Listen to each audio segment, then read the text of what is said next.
Rachel and Alan here to shine the ToppsTV spotlight on artist sketch cards. Card collecting and art collecting are two of America's favorite pastimes. Each bring collectors closer to their favorite interest. In 2001, Topps brought these worlds together by randomly inserting into packs of their cards one-of-a-kind artist sketch cards.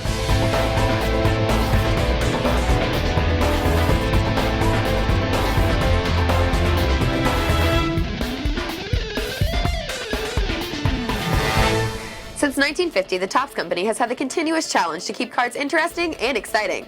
Through the years, Topps has experimented with several different concepts, but none more successful than artist sketch cards. With the 2001 release of Marvel Legends, Topps commissioned well-known Marvel artist and art director John Romita. John created some of the very first Topps artist sketch cards.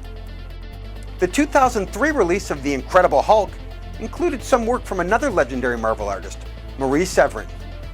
In 2005, DC fans were thrilled to see Batman added to this phenomenon. Then came Garbage Pail Kids. That included art from longtime Garbage Pail Kid artist Jay Lynch. Collectors fell in love with these miniature works of art, and a hot new concept was born, including properties like Transformers, Halo, and Heroes. Often, the artists are as interesting as the works of art. For example, in the Heroes set, Topps commissioned artist Tim Sale. Tim's actual paintings play an important role in the show's storyline. One of the most popular sets of all time, Star Wars, took artist sketch cards to a whole new galaxy, allowing for some of the most amazing art cards of all time.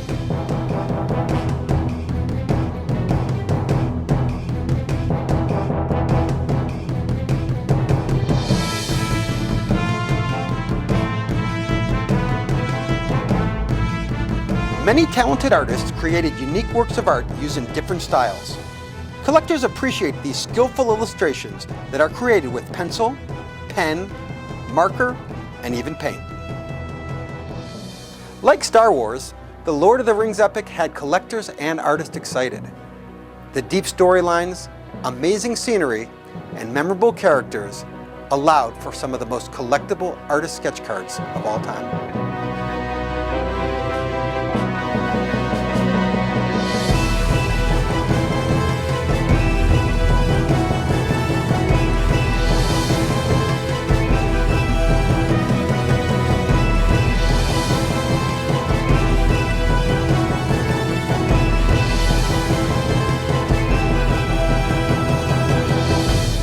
Through the years, Topps has selected many talented artists who have a passion for the projects they work.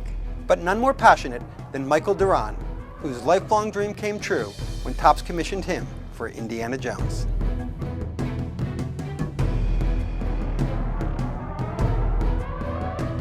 When I found out that I was going to be working on the Indiana Jones project, it felt like God himself telling me, congratulations, you have made it. You are working on the holy grail of all Indiana Jones projects. When I'm creating an Indiana Jones sketch card, or any sketch card for that matter, I usually like to wrap myself up in things that are around it. Indiana Jones, a specific example of how I created them. I have all these items of my collection that I'm around. I'll sit down and I'll put the Indiana Jones movie on the laptop and I'll just kind of submerge myself in it. I'll lock myself in my studio and just whatever happens to grasp me, whatever inspires me, that's what I'll draw. I've gotten to work on several sketch cards for Topps. The first one I got to work on, as I said, was Lord of the Rings. And when I first got the card, I was completely petrified because it was so small, and I have to capture an essence of a movie on a card this small. I did enjoy drawing Gandalf at the beginning because he's such an easy guy to characterize. In Lord of the Rings, I did a 9-piece full-color puzzle that incorporates every character into it.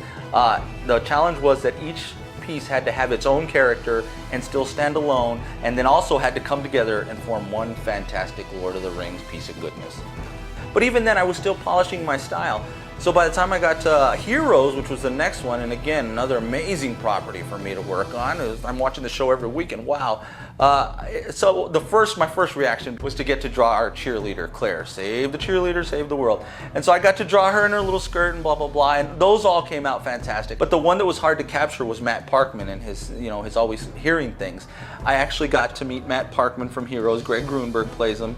He signed an autograph for me, so that was a big thing for me. But the coolest thing was I drew a cartoon version of him in Heroes, and he signed it, "Love This, Greg Grunberg." So the fact that he approved of my Heroes art, that's all I needed. So again, polished, a little more cartoony, but then it brought us to the Indiana Jones set. And once I got to the Indiana Jones set, my style was polished. I knew kind of what I was doing, but I knew when I drew Indiana Jones that it had to be perfect. I had to have a perfect version of Indiana Jones. And now that I've gotten to draw him, I'm so comfortable drawing him now. So I think my style has really gotten to improve a lot over the course of Lord of the Rings to Indiana Jones.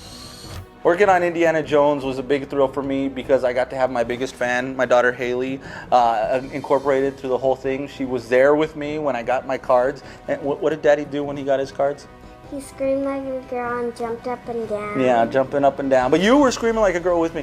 Anyway, that's the culmination of it all. She was a part of it. What's your favorite Indiana Jones movie? Temple of Doom. Indiana Jones and the Temple of Doom. And how does the song go? Dun dun dun dun dun dun dun dun dun dun dun dun dun.